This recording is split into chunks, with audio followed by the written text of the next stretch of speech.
గౌరవం.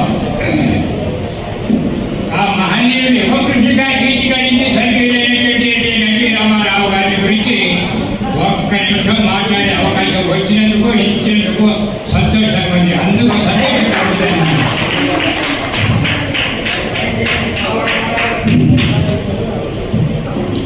శత జయంతి 101వ జయంతి అయినప్పటికైనా శత జయంతి గురించి రాసినటువంటి సందేశాన్ని మీ అందరి ముందు వినిపించే అవకాశం కలిగినందుకు సంతోషిస్తూ శత జయంతి సార్వభౌమ